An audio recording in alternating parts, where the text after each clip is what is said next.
Hey guys, it's Kingdom Orange 2 here, and welcome back to my channel. Sailor Moon and Winx Club are two of the biggest magical girl media franchises of all time, and have spawned several spin-offs, musicals, video games, dolls, and more. Both series follow ordinary girls who discover they are special, and with the help of their friends use magical powers to stop villains who want to use their gifts for evil. Now, Sailor Moon was credited for reinvigorating the magical girl genre, as it was the first show to introduce the concept of a transforming heroine who fights against the forces of evil. And many elements from this show inspired not only other anime shows, but also Western animations such as Witch, Lollyrock, and Winx Club. So, I thought for today's video, it would be fun to compare and contrast details from both the shows and throw some of my opinions into the mix. Now, without further ado, let's get on with the 6 major ways in which Sailor Moon and Winx Club are alike and different. Plot.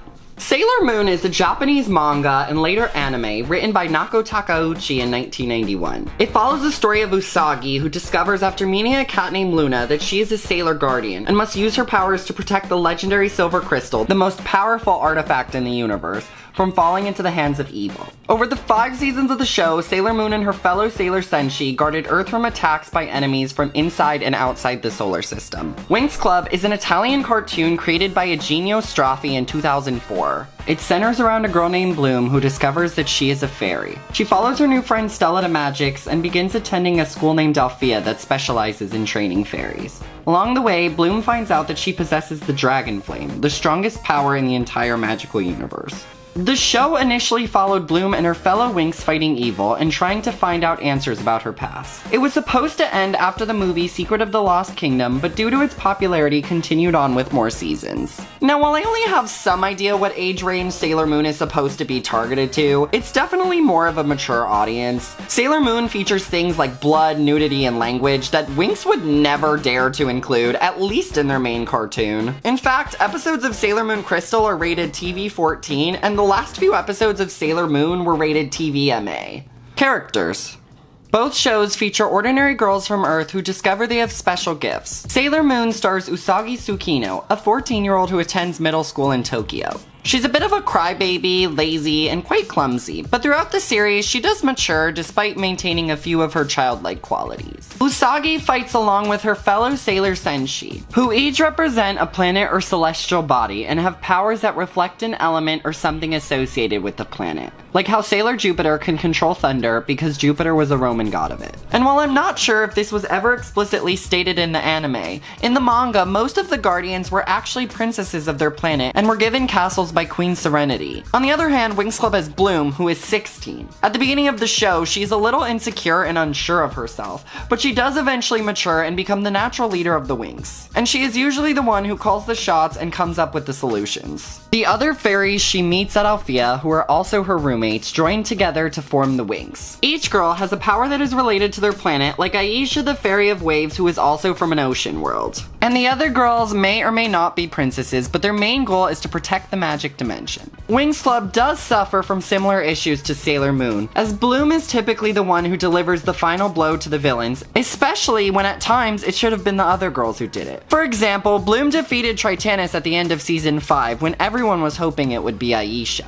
But I would argue that the other Winx's personalities are much more fleshed out in the series than the Sailor Guardians. Now, before we move on, I do want to quickly point out that Usagi and Bloom share one more similarity. They are both royalty. Usagi was known as Princess Serenity of the Moon Kingdom in her past life, and will become Neo-Queen Serenity of Earth in the future. And Bloom is the Princess of Domino, a planet that served as the final resting place for the Great Dragon. Villains. In both Sailor Moon and Winx Club, villains want to obtain power by either directly or indirectly using the main character's energy source. Sailor Moon typically features a huge gang of villains. It works similar to a pyramid. One person is typically in charge but has their servants do their bidding for them. These servants, however, don't usually stay around to fight and use their minions, aka Monsters of the Week, to battle the Senshi while they leave. And this formula is used season after season in the anime.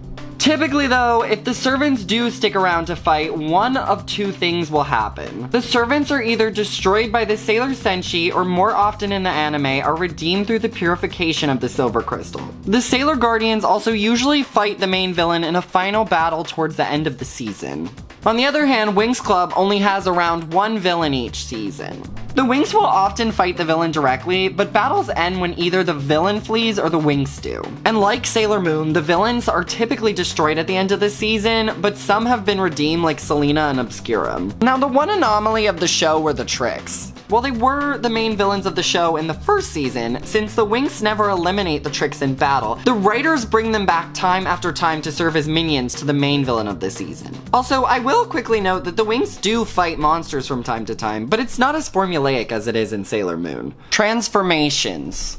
The Winx transformations are pretty straightforward. Usually they transform by performing acts, going on quests, or are gifted them. Every fairy starts with their standard form and continue on until they reach Enchantix. However, in Season 4 we learn that there is an infinite number of higher transformations a fairy can obtain, which can be used in special situations. All of the Winx also usually obtain a fairy transformation at the same time or within the same season. Sailor Moon, on the other hand, is way more complex. It's a little difficult to explain, but basically each Sailor Guardian is given an item that allows them to transform. They use their items and yell a phrase similar to power makeup and become a Sailor Senshi. But who the Guardian is specifically affects what phrase they shout and what item they use to transform. Now, I did try aligning the phrase, item, and form together, but it was too difficult of a task, especially since the anime and manga don't match up either. What I know for sure though is that no matter what Sailor Guardian you are, you go from a standard transformation to a super transformation and then to a final form called Eternal. Now, Sailor Moon's outfits are a bit more detailed than the other girls, as in her Eternal transformation, her outfit changes slightly and she also sprouts wings. I also want to quickly point out that unlike Winx Club, the girls have to yell this specific phrase to transform and always need their devices. If they don't have the devices, they can't transform. Sailor Moon and Winx Club are also notorious for their transformation sequences.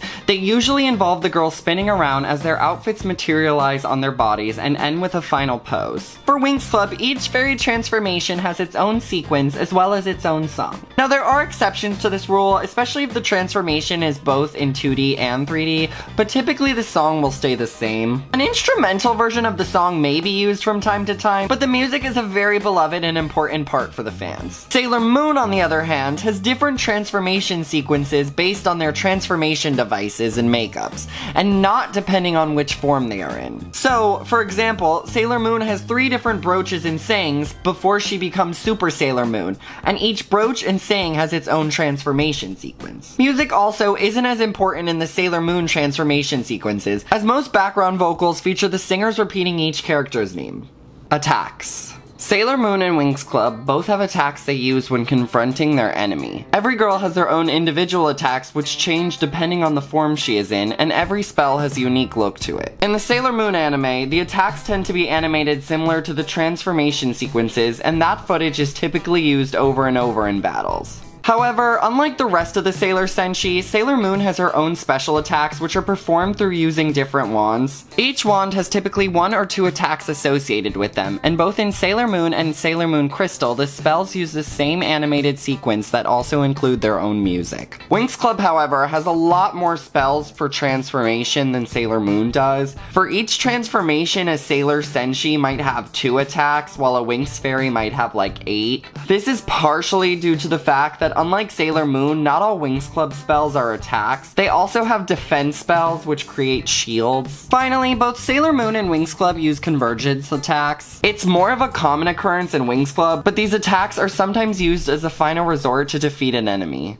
Romance. I thought for our last topic we would touch on something that has little meaning but is the source of a lot of drama. Romance. In the show Winx Club, each girl has a boyfriend that is a specialist who attend a school called Red Fountain. The specialists have no special magical ability, but can usually help the Winx in battle fighting off monsters that get in the way. Now, while all the girls go through ups and downs in their relationship, there are only 2 girls who come across major events in their dating life, which are Musa and Aisha. Musa is the only girl who breaks up with her boyfriend Riven in season 6, but unfortunately she gets back together with him him in season 8. Aisha, on the other hand, begins dating a wizard named Naboo in season 3. They get engaged in season 4, but he ends up dying at the end of the season, and while she does have 2 guys vying for her interest in season 5 and 6, she eventually ends up dating next in season 7. In Sailor Moon, there's really only one significant heterosexual relationship, which is Sailor Moon and Tuxedo Mask. Tuxedo Mask is the alternate name for Mamoru Chiba, who is the reincarnation of Sailor Moon's lover in the past, as well as her future husband and king. But Tuxedo Mask isn't really useful in battles and tends to get kidnapped by Sailor Moon's villains. Now, none of the inner Sailor Guardians are in serious relationships. Only in Sailor Moon Crystal, but not in the manga or the anime, were the 4 Heavenly Kings lovers of the inner Senshi in their past lives, but since they die shortly after finding this out, none of this really mattered. But unlike Winx Club, Sailor Moon also features instances of LGBT romance. Sailor Neptune and Sailor Uranus are lesbian lovers, and Sailor Moon not only crushes on Sailor Neptune at one time, but also on Sailor Starfighter, the leader of the Sailor Starlights. There was also Fisheye, who tries to steal Mamoru away from Usagi. All in all though, while I'm not really crazy on everyone having a love interest, it's kind of a bummer that we never get to see any of the inner Senshi have a steady romantic partner, especially since many of them dream of falling in love. What I would say made this video difficult to write at times was having to pick and choose exactly what information I was going to include, and what little details that, while may be slightly important, I had to leave out. Also, I just want to quickly tell everyone that my opinions of both Sailor Moon and Winx Club were never meant to criticize Eugenio Straffi and Nako Takeuchi. I think they're both amazingly talented people and have really enjoyed each of their franchises. Now feel free to tell me down below which show you like better and why. Also, if you want to give me a follow on Instagram and TikTok, it's the same username for both, and I love meeting and connecting with new people. If you liked this video today and want to see more content in the future, make sure you hit that subscribe button and give this video a thumbs up. Thank you guys so much for watching today, and I will see you soon.